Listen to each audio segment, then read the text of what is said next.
Sainte Mathilde, la reine qui transforma le trône en autel. Le vent froid de la Saxe coupait la peau comme des lames invisibles en cette matinée d'hiver du Xe siècle.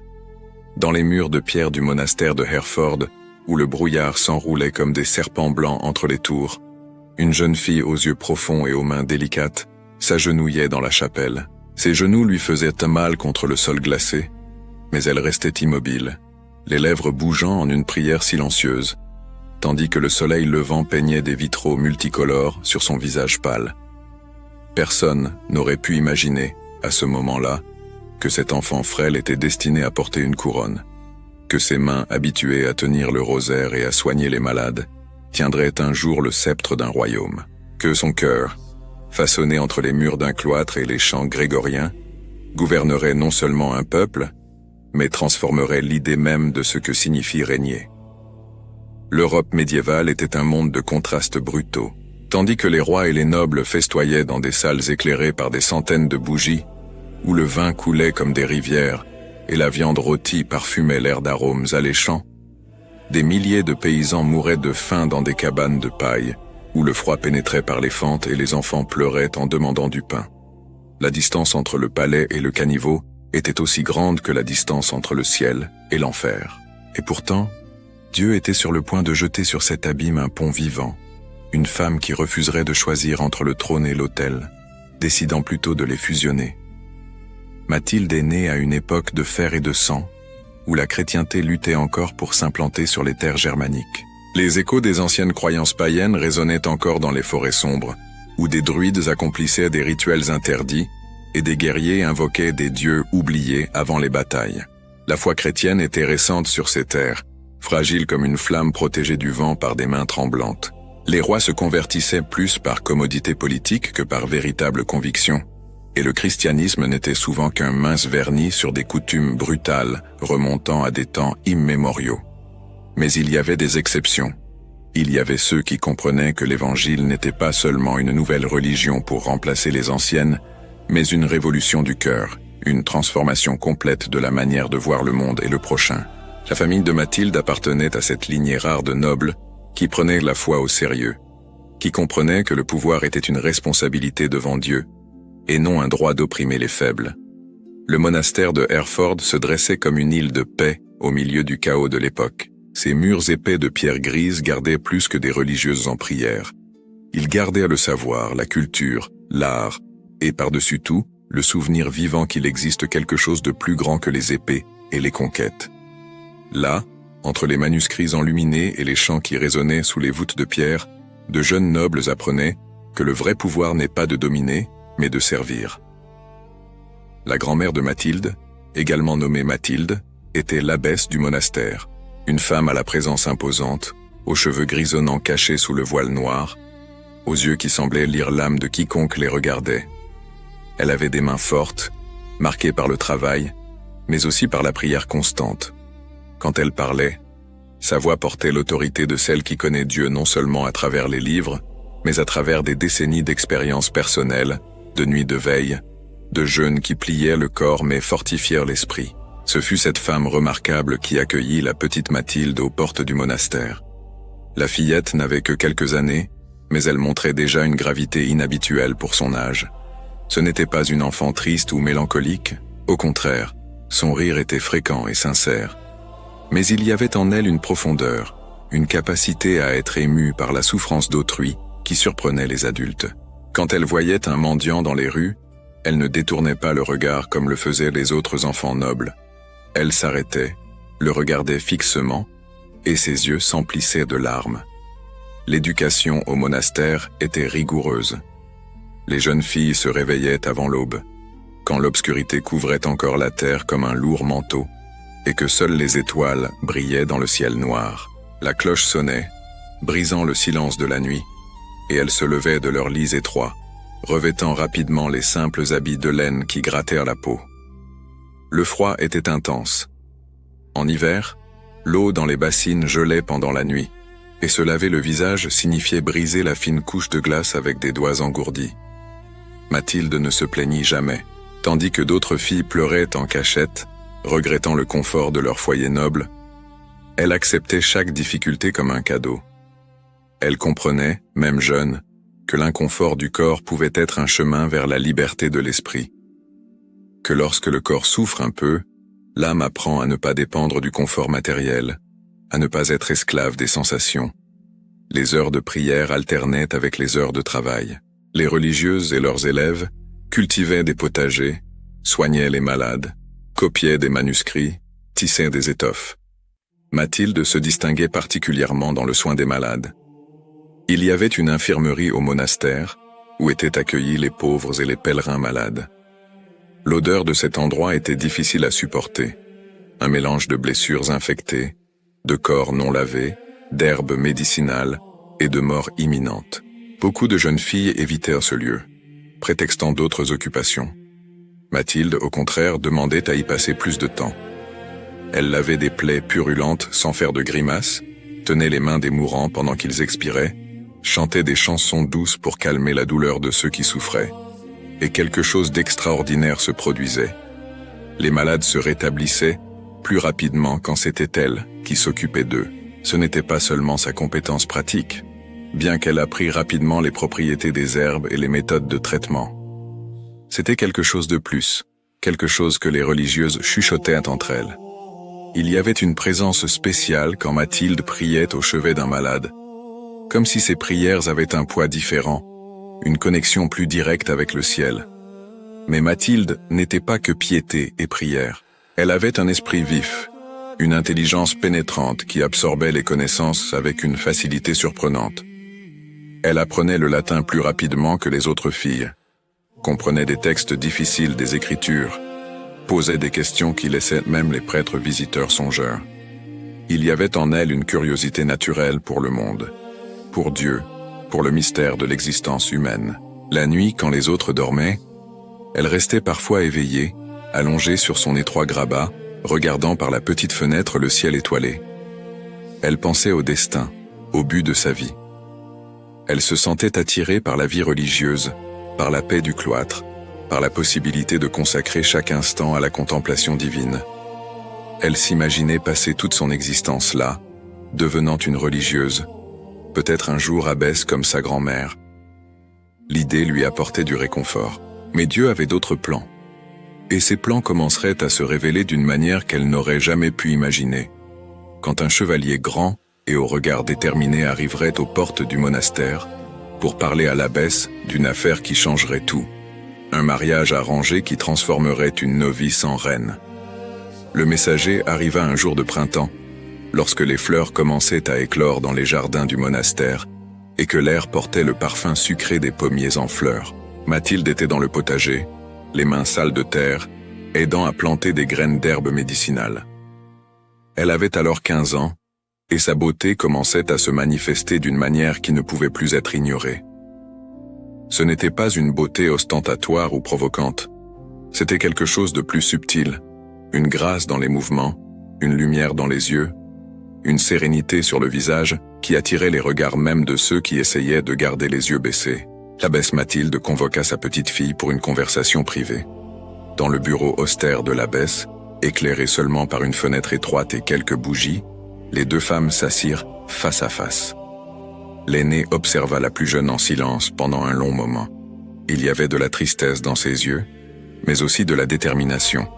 Henri, duc de Saxe, avait demandé la main de Mathilde en mariage. C'était l'un des hommes les plus puissants de la région, un guerrier respecté, un habile stratège militaire et l'un des principaux candidats pour devenir le prochain roi de Germanie.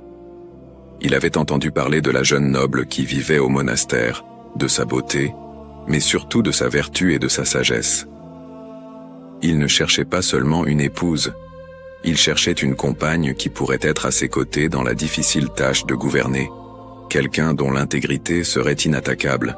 Mathilde sentit comme si le sol s'ouvrait sous ses pieds. Le monastère était son monde, son refuge, son foyer. L'idée de quitter ses murs protecteurs, d'entrer dans le tourbillon violent de la politique et de la cour, la remplissait d'effroi. Et pourtant, en regardant dans les yeux de sa grand-mère, elle comprit qu'il n'y avait pas de choix. Non pas parce qu'elle était forcée, mais parce qu'elle reconnaissait, avec cette même intuition spirituelle qui l'avait toujours guidée, que c'était le chemin que Dieu traçait pour elle. Les larmes coulèrent silencieusement sur son visage, tandis qu'elle hochait la tête affirmativement. L'abbesse se leva, serra sa petite fille avec force, et lui murmura à l'oreille des mots que Mathilde n'oublierait jamais. Le monastère t'a appris à servir Dieu entre quatre murs. Maintenant, mon enfant, le monde sera ton monastère, et le trône, ton autel. Le mariage fut célébré avec la pompe appropriée à l'union de deux importantes maisons nobles. La cérémonie eut lieu dans une grande cathédrale de pierre, où les vitraux projetaient des lumières colorées sur les visages des présents, et où l'encens montait en volutes parfumées jusqu'aux très hautes voûtes. Mathilde portait une robe de tissu fin, brodée de fils d'or, mais gardait la même expression sereine qu'elle avait au monastère. Ce n'était pas une mariée nerveuse ou anxieuse, c'était une femme qui entrait dans un nouveau chapitre de sa vie, avec la même disposition avec laquelle elle était entrée au couvent des années auparavant, comme quelqu'un qui sert un dessein plus grand. Henri était un homme complexe, physiquement imposant, avec de larges épaules de celui qui manie des épées depuis sa jeunesse, des yeux perçants qui évaluaient rapidement amis et ennemis. Il avait la réputation d'être juste mais inflexible, capable d'une grande générosité mais aussi d'une grande sévérité lorsque nécessaire. On l'appelait l'oiseleur, car selon la légende, il était en train de chasser des oiseaux lorsqu'il reçut la nouvelle qu'il serait acclamé roi. Même à ce moment crucial, dit-on, il finit de capturer l'oiseau avant de répondre au messager, démontrant un calme que beaucoup interprétaient comme de la froideur. Mais Mathilde découvrit que sous cette carapace dure se trouvait un homme capable de tendresse. Henri respectait sa femme d'une manière rare pour l'époque. Il ne la voyait pas seulement comme une propriété ou un moyen de produire des héritiers, mais comme une véritable compagne. Son intelligence l'impressionnait, la manière dont elle comprenait des questions complexes de gouvernement et offrait des conseils sages. Sa bonté authentique l'impressionnait encore plus, qui n'était pas une faiblesse déguisée, mais une force d'une autre nature. Quand Henri fut couronné roi de Germanie, Mathilde devint reine. Le palais royal était un monde complètement différent du monastère. Là où il y avait eu le silence et la contemplation, il y avait maintenant un bruit constant. Des nobles se disputant des faveurs, des serviteurs courant d'un côté à l'autre, des musiciens jouant lors des banquets, des chiens de chasse aboyant dans les cours, des chevaux hennissant dans les écuries. Là où il y avait eu la simplicité, il y avait maintenant le luxe. Des tapisseries très chères couvrant les murs froids, des tables chargées de mets exotiques, des coffres remplis de pièces d'or et d'argent. Mathilde aurait pu se perdre dans ce monde de tentation. Elle aurait pu se laisser séduire par le pouvoir, la richesse, l'adulation constante. Beaucoup s'y attendaient, l'observant avec cynisme, prêts à assister à une autre âme corrompue par le trône. Mais elle les surprit tous. Le palais se transforma. Mathilde établit que les portes du palais royal seraient toujours ouvertes aux pauvres à des heures précises de la journée. Elle-même, vêtue simplement, recevait les nécessiteux, écoutait leurs histoires, distribuait de généreuses aumônes. Elle ne déléguait pas cette tâche aux serviteurs. Elle tenait à être présente, à regarder chaque personne dans les yeux, à toucher leurs mains rugueuses et sales de travail. Elle organisa une infirmerie dans le palais même, où les pauvres malades pouvaient recevoir des soins. Elle utilisait une partie des richesses royales pour acheter des médicaments, payer des médecins, nourrir les malades. Les nobles murmuraient, scandalisés.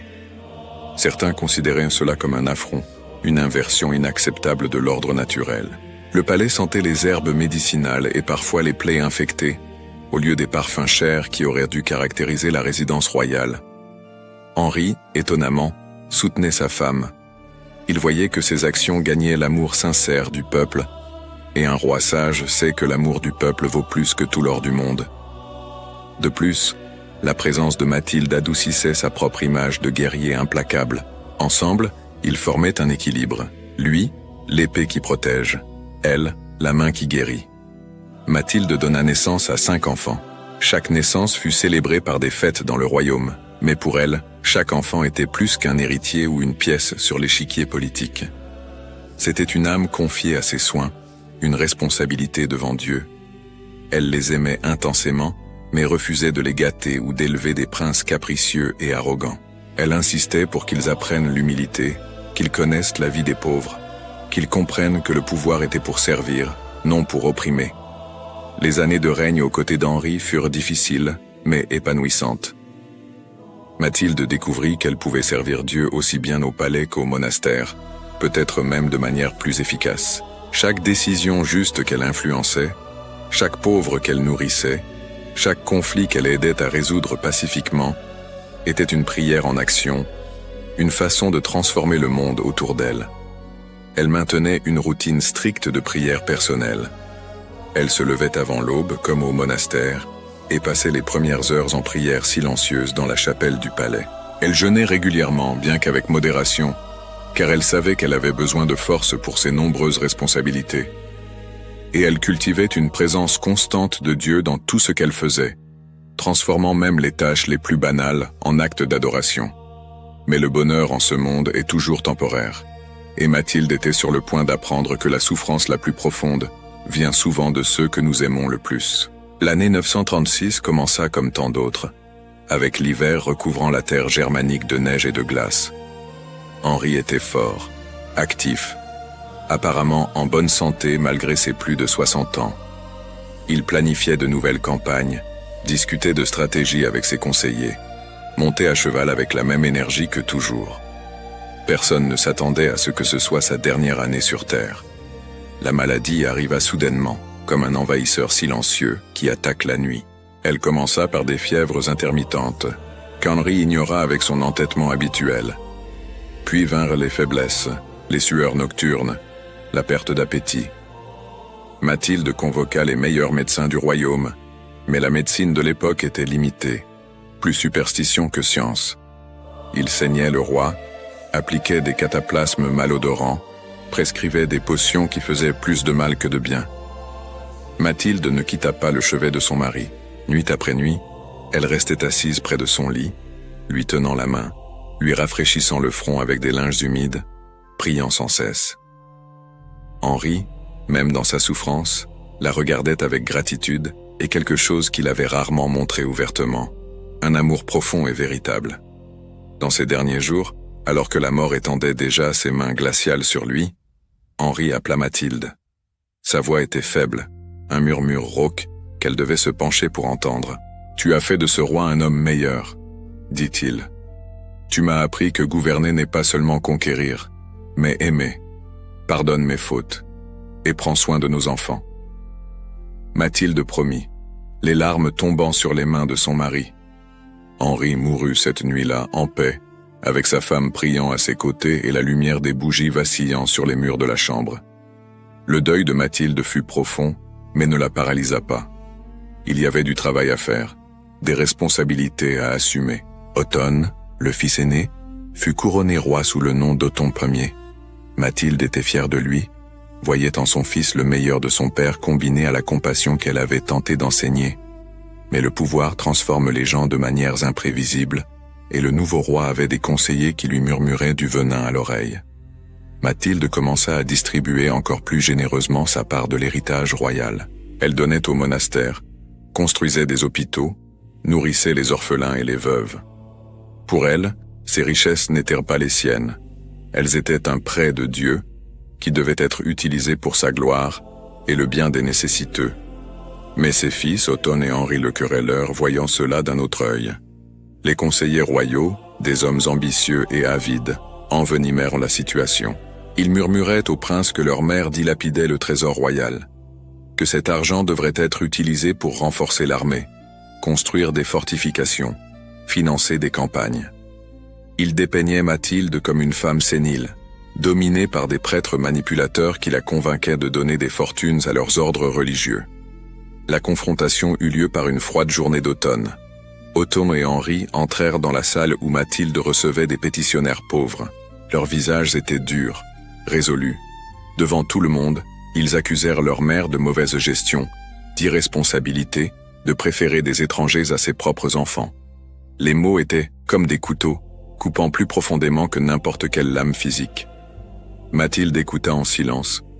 Elle ne se défendit pas, ne riposta pas, n'argumenta pas. Elle regarda simplement ses fils avec une tristesse infinie dans les yeux.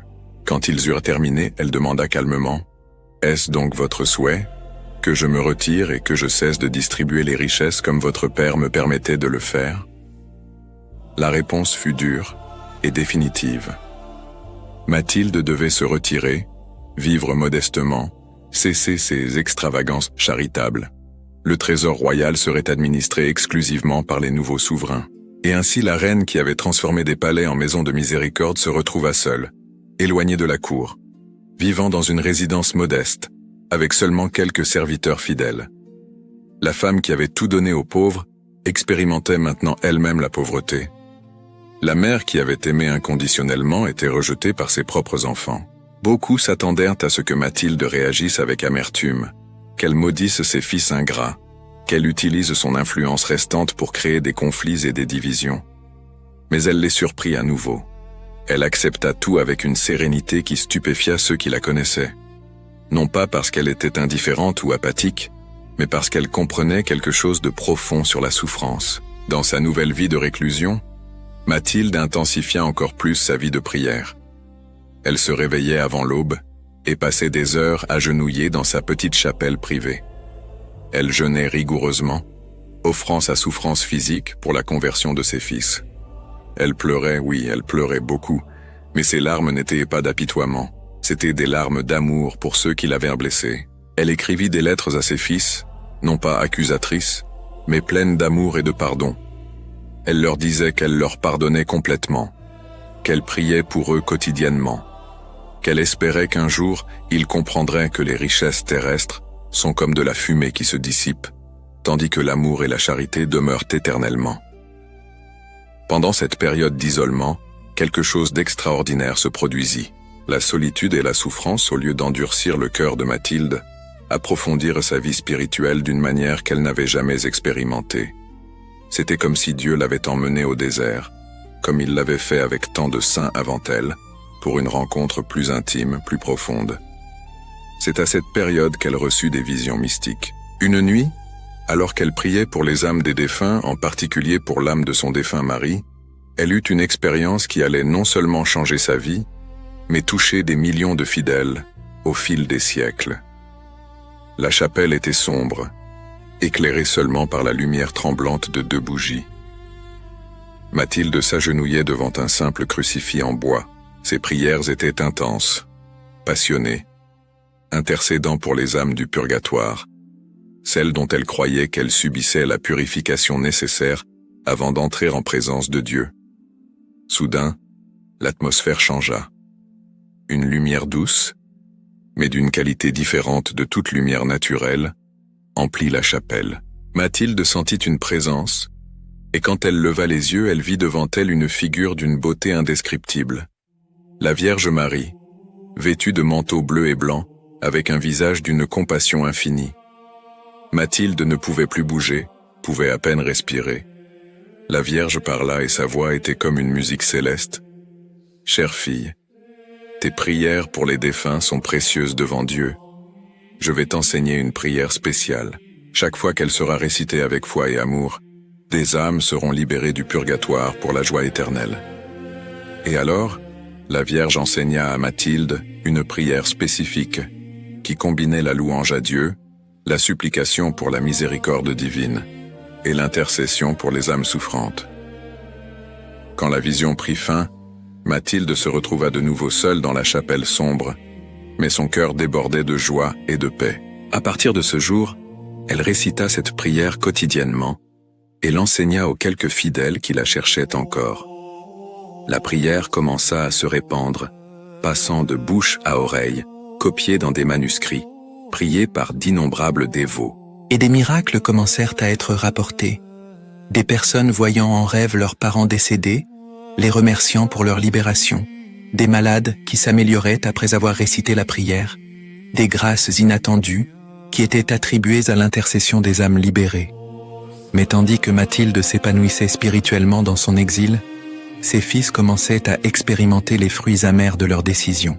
Le royaume d'Othon Ier, initialement prospère et fort, commença à rencontrer des difficultés inexplicables. Des batailles, qui auraient dû être facilement gagnées, se soldaient par des défaites humiliantes. Des alliances politiques, qui semblaient solides, se défaisaient du jour au lendemain. Et le plus troublant, Othon et son frère Henri commencèrent tous deux à souffrir de maladies mystérieuses qu'aucun médecin ne pouvait guérir. Othon, le puissant roi, se retrouvait de plus en plus faible. Des fièvres le prenaient sans raison apparente, des douleurs articulaires l'empêchaient de monter à cheval ou de manier l'épée. Son corps, autrefois robuste et fort, dépérissait de jour en jour. Henri n'allait pas mieux. Une maladie de peau le couvrait de plaies douloureuses qui ne cicatrisaient pas, rendant même le contact des vêtements un tourment. Les médecins essayaient tout, saignées, potions, enchantements. Rien ne fonctionnait. Et puis au milieu du désespoir, quelque chose se produisit. Un moine âgé, d'un monastère que Mathilde avait l'habitude d'aider, demanda une audience à Othon. Le roi, désespéré, accepta de le recevoir. Le moine n'apporta ni remède, ni traitements médicaux. Il apporta quelque chose de bien plus troublant. La vérité nue et crue. D'une voix ferme mais compatissante, il dit au roi, « Majesté, votre maladie n'est pas du corps, mais de l'âme. Elle a commencé lorsque vous avez rejeté votre mère, une sainte femme qui n'a rien fait d'autre qu'aimer Dieu et les pauvres. Tant que vous n'irez pas la trouver pour lui demander pardon, aucun remède terrestre ne vous guérira. » Othon fut d'abord furieux. Qui était ce moine pour le questionner? Il était le roi. Mais au fil des jours et de l'aggravation de son état, les paroles du moine résonnaient dans son esprit comme des cloches insistantes. Et il commença à se souvenir. Il se souvint de sa mère lui tenant la main quand il était enfant, chantant des berceuses quand il faisait des cauchemars. Il se souvint de la façon dont elle lui apprenait patiemment à lire, même quand il était têtu et réticent. Il se souvint de son visage illuminé de fierté quand il fut couronné roi. Et il se souvint du regard de douleur infinie dans ses yeux quand il l'avait accusé et chassé de la cour. La conscience s'éveilla en Othon comme un éclair fendant l'obscurité. Il avait été un imbécile ingrat. Il avait écouté des conseillers avides au lieu de faire confiance à la sagesse de sa mère. Il avait valorisé l'or et l'argent au-dessus de l'amour et de l'honneur. Et maintenant, peut-être trop tard, il comprenait l'ampleur de son erreur. Henri, son frère, arriva aux mêmes conclusions par son propre chemin de souffrance. Une nuit, au milieu de douleurs terribles, il fit un rêve saisissant. Il voyait sa mère agenouillée en prière, pleurant, mais pas pour elle-même. Elle pleurait pour lui, intercédant devant Dieu pour le salut de son âme. Et il se réveilla le cœur brisé, comprenant enfin quel genre d'amour il avait rejeté. Les deux frères se rencontrèrent et pour la première fois depuis des mois se parlèrent avec honnêteté. Ils reconnurent leurs erreurs, admirent leur culpabilité et décidèrent qu'ils devaient faire la paix avec leur mère, quel qu'en soit le coût, pour leur orgueil. Le voyage jusqu'à la résidence où vivait Mathilde fut humiliant pour les deux princes. Eux qui avaient chevauché dans des processions triomphales, voyageaient maintenant presque en secret, faibles et malades, dépendant de l'aide de serviteurs pour ne pas tomber de leurs chevaux. Mais chaque pas de ce voyage était un pas vers la guérison, non seulement du corps, mais de l'âme. Quand ils arrivèrent à l'humble demeure de Mathilde, c'était le début de l'après-midi.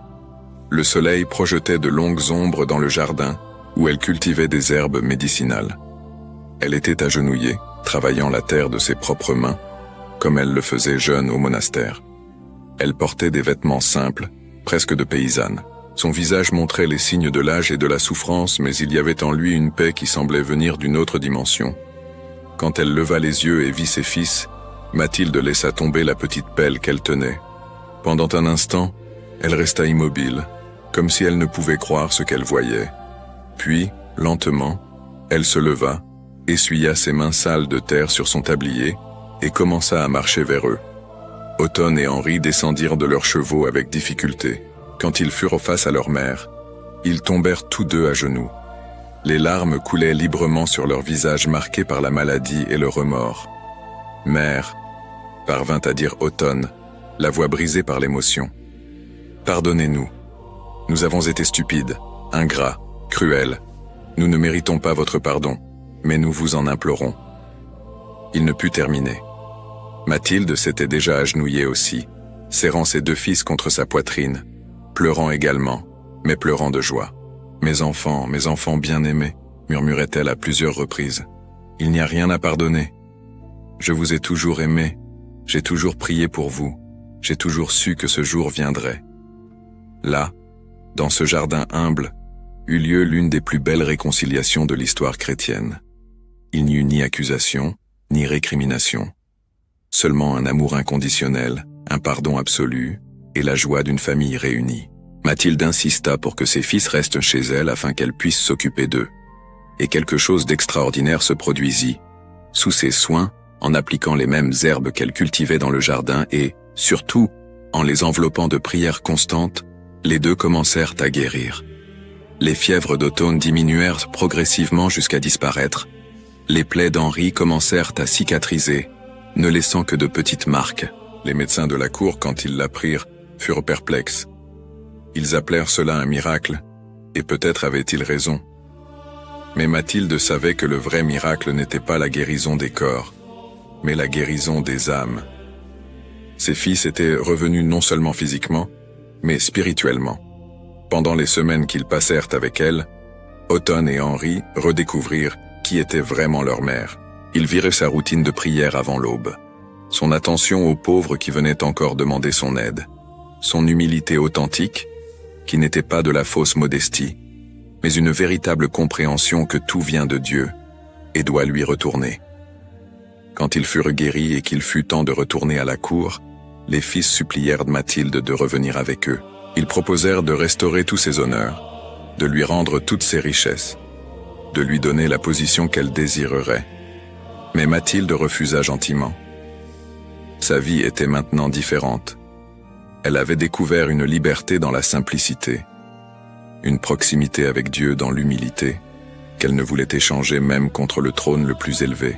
« Mes enfants, dit-elle, gouvernez avec justice et miséricorde. Souvenez-vous toujours que le pouvoir est un fardeau, non un privilège, et qu'un jour nous devrons tous rendre des comptes au roi des rois. Quant à moi, j'ai trouvé ma place. C'est ici, dans cette simplicité, que je peux le mieux servir Dieu et intercéder pour vous. » Otton et Henri acceptèrent à contre-cœur, mais veillèrent à ce que leur mère ne manque jamais de rien. Ils envoyaient des provisions régulières, s'assuraient qu'elle était à l'aise, et lui rendaient visite fréquemment. Mais plus que cela, ils transformèrent leur manière de gouverner. Otton devint connu comme un roi juste et pieux, augmentant les dons à l'Église et établissant des lois qui protégeaient les pauvres. Henri suivit l'exemple de son frère. La réconciliation familiale devint connue dans tout le royaume et au-delà. Elle était racontée comme un exemple de repentir sincère et de pardon chrétien. Et Mathilde, dans la simplicité de sa modeste demeure, devint plus influente qu'elle ne l'avait jamais été en tant que reine à la cour. Des gens de toutes les classes sociales venaient demander ses conseils, ses prières, sa bénédiction. Les années suivantes furent marquées par une sérénité profonde dans la vie de Mathilde. Elle avait maintenant plus de 70 ans, un âge avancé pour l'époque. Son corps montrait les signes de l'âge. Ses mains tremblaient légèrement. Ses genoux lui faisaient mal quand elle s'agenouillait pour prier. Sa vue n'était plus aussi nette. Mais son esprit semblait plus jeune et vigoureux que jamais. Sa réputation de sainteté s'était répandue dans toute la chrétienté. Des pèlerins parcourèrent de longues distances juste pour la voir, pour demander un mot de conseil ou une prière. Elle recevait tout le monde avec la même patience et le même amour, peu importe leur classe sociale ou leur origine. Pour elle, chaque personne était une âme précieuse créée à l'image de Dieu. Les miracles commencèrent à se multiplier. Une femme aveugle de naissance venue demander les prières de Mathilde sentit les mains de la sainte sur ses yeux et, quand elle les retira, la femme pouvait voir. Un homme paralysé depuis des années, porté jusqu'à la résidence de Mathilde par des parents désespérés, réussit à se lever et à marcher après qu'elle eut prié sur lui. Des enfants atteints de fièvre mortelle guérissaient après que leur mère les eurent amenés en présence de la sainte. Mathilde était déconcertée par ces événements. Elle disait toujours « Ce n'est pas moi qui guéris, c'est le Seigneur.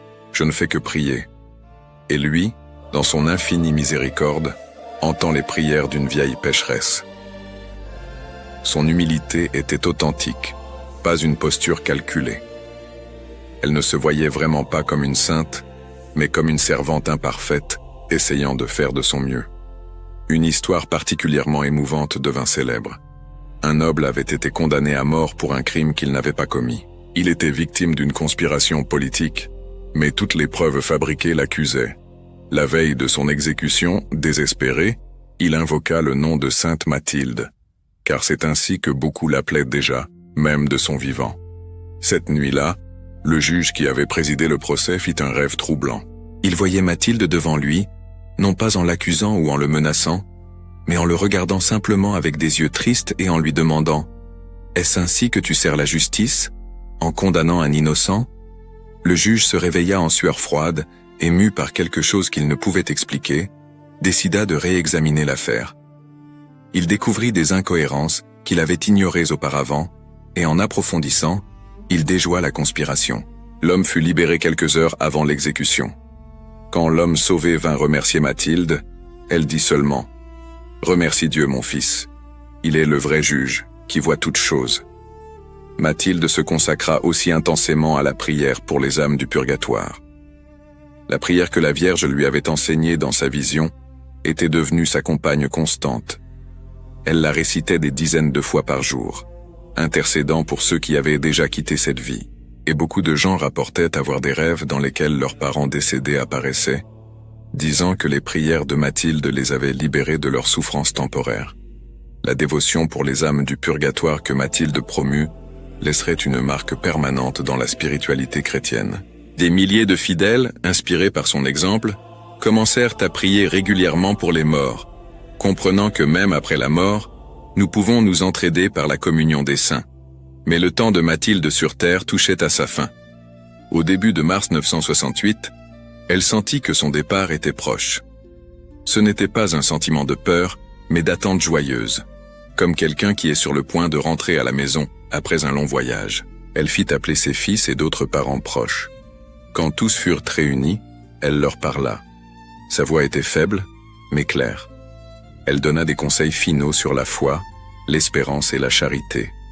Elle leur demanda de continuer à prendre soin des pauvres, à soutenir l'Église, à gouverner avec justice.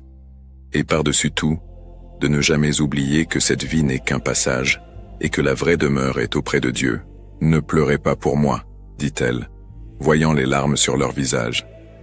Je vais à la maison vers le Père que j'ai toujours aimé. Je prierai pour vous de là-haut, comme j'ai prié d'ici. Et j'espère vous retrouver quand votre heure viendra, pour que nous puissions être ensemble éternellement en présence du Seigneur. » Le matin du 14 mars 968, alors que les premiers rayons de soleil commençaient à illuminer le ciel, Mathilde se réveilla plus tôt que d'habitude. Elle demanda de l'aide pour s'agenouiller une dernière fois dans sa petite chapelle. Là, devant le crucifix qui l'avait accompagnée pendant tant d'années, elle fit sa dernière prière.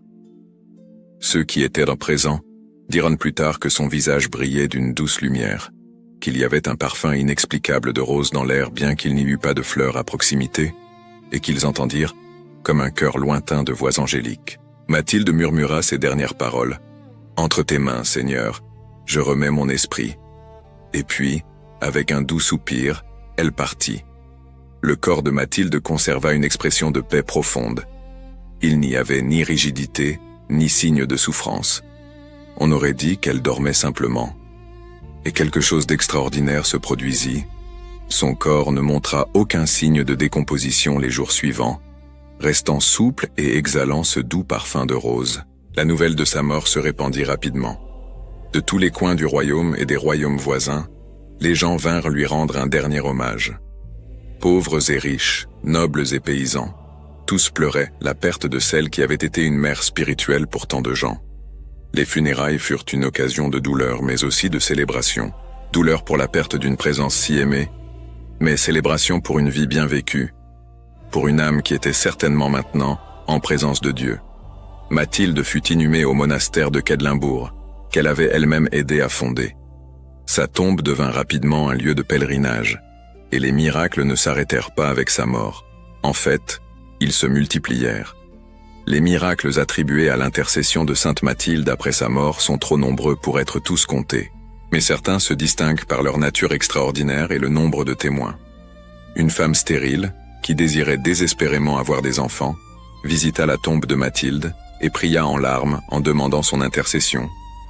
9 mois plus tard, elle donna naissance à un fils en bonne santé. Plus remarquable encore, l'enfant naquit le 14 mars, anniversaire de la mort de la sainte.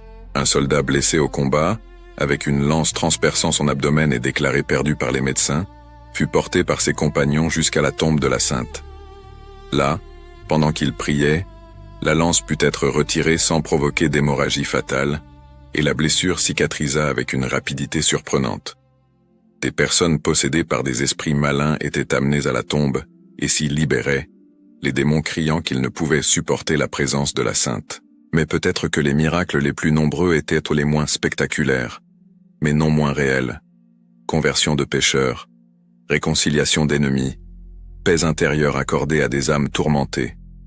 D'innombrables personnes rapportaient qu'après avoir prié Sainte Mathilde, elles sentaient une paix inexplicable inonder leur cœur, une certitude qu'elles n'étaient pas seules, qu'elles étaient aimées de Dieu. La prière de Sainte Mathilde pour les âmes du purgatoire devint l'une des dévotions les plus populaires de la chrétienté médiévale. Copiée dans d'innombrables manuscrits, traduite en diverses langues, priée quotidiennement par des millions de fidèles à travers les siècles. La promesse associée à la prière, que des âmes seraient libérées du purgatoire chaque fois qu'elles seraient priées avec foi, la rendait particulièrement chère à ceux qui avaient perdu des êtres chers. L'Église, dans sa sagesse, ne se pressa pas de se prononcer sur la sainteté de Mathilde.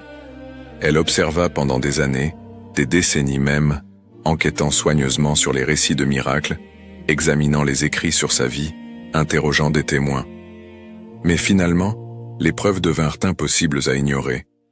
Mathilde fut officiellement canonisée, déclarée sainte par l'Église universelle.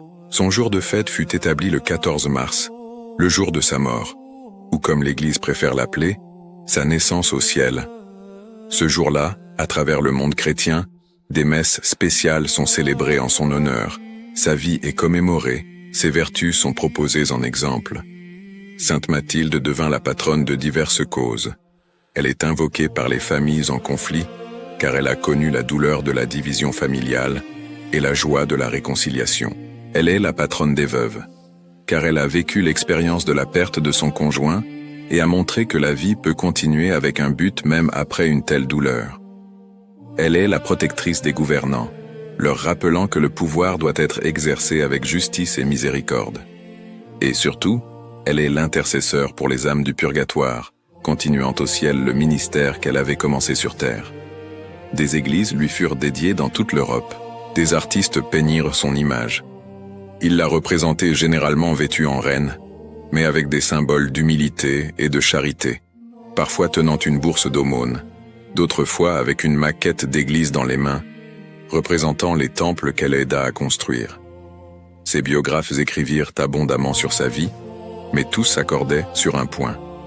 Sainte Mathilde était la preuve vivante qu'il n'est pas nécessaire de se retirer du monde pour être saint, que la sainteté peut être vécue au milieu des responsabilités les plus exigeantes, que l'amour de Dieu peut être exprimé aussi bien au palais qu'au monastère, aussi bien à la cour qu'au cloître. Elle a montré qu'être reine et être sainte ne sont pas incompatibles.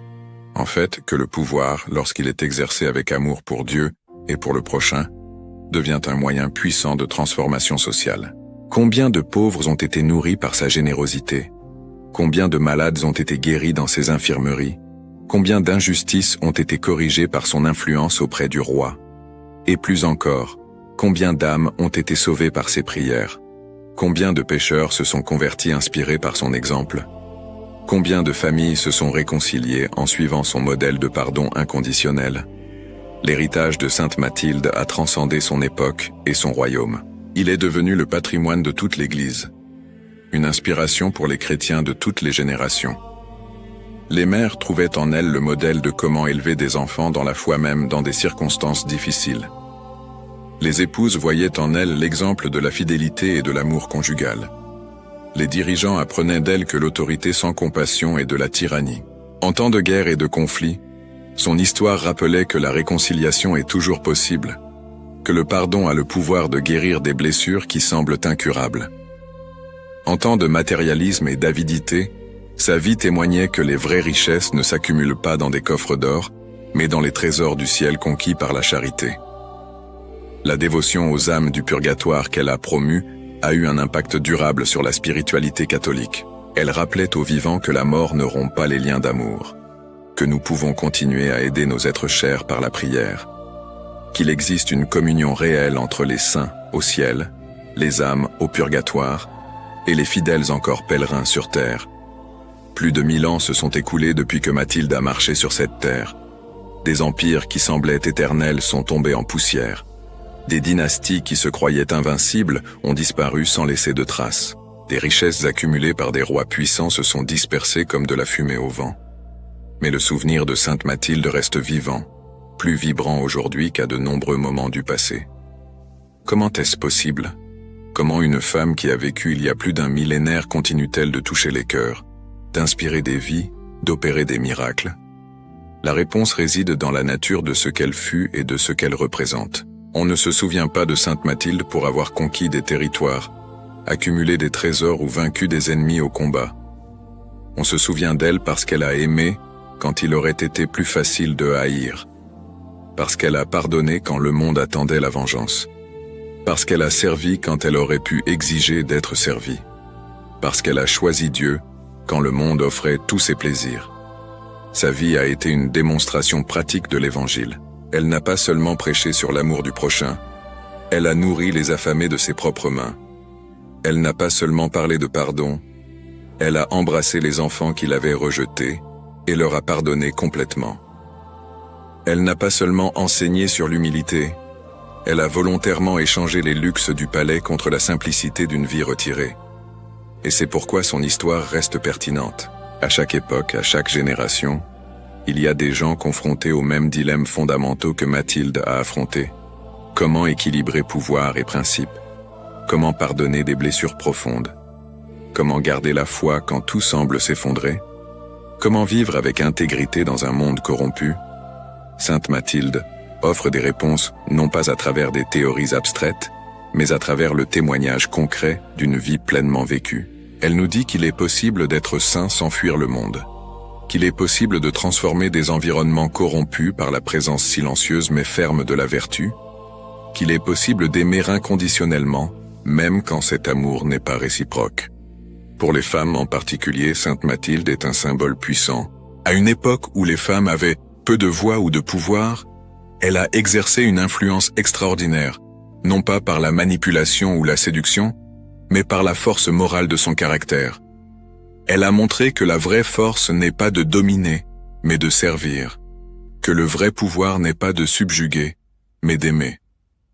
Pour les hommes en position de leadership, elle est un rappel constant que l'autorité est une responsabilité sacrée, non un droit d'exploiter, que les dirigeants seront jugés non pas sur ce qu'ils ont accumulé pour eux-mêmes, mais sur ce qu'ils ont fait pour les plus vulnérables sous leur responsabilité. Pour tous les chrétiens, quel que soit leur état de vie, Sainte Mathilde enseigne que la sainteté est possible ici et maintenant, pas dans un futur idéalisé ou dans des circonstances parfaites qui n'arriveront jamais. Que Dieu nous appelle à la sainteté exactement là où nous sommes, avec les circonstances que nous avons, en utilisant les dons qu'il nous a donnés. La prière de Sainte Mathilde continue d'être récitée quotidiennement par d'innombrables fidèles à travers le monde. Chaque fois qu'elle est récitée, la promesse faite par la Vierge Marie se renouvelle. Des âmes sont libérées, des grâces sont accordées. Le ciel et la terre se touchent par l'intercession de cette femme remarquable qui a su unir le trône et l'autel, le pouvoir temporel et la sagesse éternelle. Dans les cimetières silencieux, des gens s'agenouillent près des tombes de leurs êtres chers et murmurent la prière de Sainte Mathilde, confiant qu'elle, qui a connu si profondément l'amour familial, intercédera pour ceux qui sont partis. Dans les hôpitaux, où la souffrance humaine se manifeste sous sa forme la plus crue, les malades invoquent Sainte Mathilde, se rappelant qu'elle a soigné les malades de ses propres mains et n'a jamais refusé son aide à ceux qui souffraient. Dans les palais et les parlements, quelques dirigeants, très peu, mais quelques-uns, gardent une image de Sainte Mathilde comme rappel que gouverner c'est servir, pas dominer. Dans les foyers divisés par des conflits, des familles prient Sainte Mathilde en demandant la grâce de la réconciliation qu'elle a expérimentée avec ses propres enfants. L'histoire de Sainte Mathilde nous rappelle une vérité fondamentale que notre époque matérialiste oublie souvent. Qu'il existe des choses plus précieuses que l'or, plus durables que les empires, plus puissantes que les armées. L'amour qu'elle a vécu, la foi qui l'a soutenue, l'espérance qu'elle n'a jamais abandonnée, ce sont là les vraies richesses, les trésors qui ne rouillent, ni ne sont volés, qui ne périssent pas avec le temps, mais grandissent et se multiplient à travers les générations. Quand nous regardons la vie de Sainte Mathilde, nous voyons non seulement une femme remarquable d'une époque lointaine, mais un miroir dans lequel nous pouvons voir refléter ce qui est possible pour nous-mêmes. Si elle a pu transformer un palais en maison de miséricorde, nous pouvons transformer nos lieux de travail et nos maisons en lieux d'amour et de compassion. Si elle a pu pardonner des enfants ingrats, nous pouvons pardonner les blessures que nous avons reçues de ceux que nous aimons. Si elle a pu garder la foi au milieu de souffrances terribles, nous pouvons garder notre espérance dans les difficultés que nous rencontrons. Sainte Mathilde n'était pas une super-héroïne mythique avec des pouvoirs surnaturels. C'était une femme réelle, de chair et de sang, qui a ressenti la douleur, pleuré, souffert de doutes, affronté des défis qui semblaient impossibles. La différence est qu'elle n'a jamais renoncé à aimer, n'a jamais cessé de faire confiance à Dieu, n'a jamais laissé les circonstances déterminer sa réponse. Elle a choisi, à chaque instant, chaque jour, de répondre avec foi, espérance et amour, même quand cela coûtait tout. Et c'est ce choix répété, jour après jour, année après année, qui transforme une personne ordinaire en sainte. Ce ne sont pas les miracles spectaculaires qui font la sainteté. Ceux-ci ne sont que la reconnaissance par Dieu d'une vie déjà sainte. La vraie sainteté réside dans les petits choix quotidiens. Pardonner au lieu de garder rancune, donner au lieu d'accumuler, servir au lieu d'être servi, aimer au lieu d'être aimé. La tombe de Sainte Mathilde à Quedlinbourg continue de recevoir des pèlerins. Mais son véritable monument n'est pas fait de pierre et de marbre. Il est construit dans chaque cœur qui s'ouvre à l'amour après avoir connu son histoire, dans chaque famille qui se réconcilie inspirée par son exemple, dans chaque dirigeant qui choisit de servir au lieu d'opprimer, dans chaque âme qui est libérée du purgatoire grâce aux prières qu'elle a enseignées. Sainte Mathilde, la reine qui a transformé le trône en autel, continue de régner, non pas sur des territoires géographiques, mais sur les cœurs. Son royaume est éternel parce qu'il est construit non pas sur le sable instable du pouvoir temporel, mais sur le roc solide de l'amour divin. Et ainsi, plus de 1000 ans après sa mort, quand nous appelons Sainte Mathilde prier pour nous, nous pouvons être sûrs qu'elle entend, qu'elle intercède, qu'elle qui n'a jamais laissé un pauvre sans aide de son vivant, n'abandonnera pas ceux qui l'invoquent avec foi, qu'elle qui a transformé la douleur en prière et la souffrance en sagesse, nous aidera à faire de même, pour que nous apprenions, comme elle l'a appris, que le vrai règne commence par le service, que nous apprenions à servir avec le cœur de celui qui aime, et à régner avec l'âme de celui qui pardonne, parce qu'à la fin, quand toutes les couronnes terrestres seront devenues poussière et que tous les trônes se seront effondrés, une seule royauté demeurera, la royauté des saints, de ceux qui, comme Mathilde, ont choisi l'amour par-dessus tout et ont ainsi conquis une couronne éternelle qui ne périt jamais. Sainte Mathilde de Quedlinbourg, reine de la terre, reine du ciel, intercédez pour nous. Apprenez-nous à transformer nos trônes, qu'ils soient des palais ou de simples foyers, en hôtels où l'amour de Dieu et du prochain soit toujours célébré. Prière. Ô glorieuse Sainte Mathilde, reine de la terre qui a transformé le trône en hôtel de charité et de miséricorde, toi qui as su unir le pouvoir temporel à la sagesse éternelle, et as fait du palais royal une maison de prière et un refuge pour les pauvres, regarde avec bonté vers nous qui recourons à ta puissante intercession. Toi qui as pardonné avec des larmes de joie les enfants qui t'avaient abandonné, apprends-nous à pardonner les offenses que nous recevons et à aimer inconditionnellement même quand nous ne sommes pas payés de retour. Toi qui as distribué tes richesses aux nécessiteux et as préféré la pauvreté volontaire au luxe de la cour, éveille dans nos cœurs le détachement des biens matériels et l'amour des trésors éternels. Intercède pour nos familles, spécialement celles divisées par les conflits et les incompréhensions, afin qu'elles expérimentent la grâce de la réconciliation que tu as obtenue. Protège les gouvernants et les dirigeants, afin qu'ils exercent l'autorité avec justice et compassion, se souvenant que tout pouvoir vient de Dieu et qu'il faudra lui en rendre compte. Et toi qui as reçu de la Vierge Marie la sublime mission d'intercéder pour les âmes du purgatoire, souviens-toi aussi de nos chers défunts, soulage leurs souffrances et hâte leur entrée dans la gloire éternelle. Obtiens-nous les grâces dont nous avons besoin, spécialement, faire la demande, afin que nous vivions comme tu as vécu, servant avec le cœur de celui qui aime et régnant avec l'âme de celui qui pardonne. Sainte Mathilde, priez pour nous. Amen. Ma prière. Ô Seigneur notre Dieu, avec une gratitude élevée, nous élevons nos cœurs pour te remercier pour le don de la vie et pour le privilège de transmettre ton amour à travers les histoires qui nous inspirent et nous transforment. Nous te remercions, Père, de nous accorder la force, la sagesse et le courage de partager les enseignements de ton évangile par le biais de cette chaîne, qui a été un phare d'espérance et de lumière au milieu des adversités du monde. Seigneur, nous reconnaissons que chaque vie est un don précieux, et nous sommes reconnaissants pour chaque moment qui nous est accordé pour témoigner et propager ta parole. Que chaque histoire racontée, chaque message de foi et chaque enseignement divin atteignent les cœurs assoiffés d'amour, de vérité et de réconciliation. Nous te remercions pour l'inspiration qui nous guide, pour les bénédictions qui se multiplient, et pour l'opportunité de contribuer à la diffusion du christianisme, en portant la lumière de ton amour à ceux qui cherchent une direction et une consolation. Qu'à travers ces récits, nous puissions toucher des vies, fortifier la foi et créer une communauté unie dans la recherche de la paix et de la vérité que toi seul peux offrir. Que ta grâce continue de nous éclairer et que nous puissions être des instruments de ta miséricorde et de ta compassion, reflétant la beauté de ton amour dans chaque parole et chaque geste.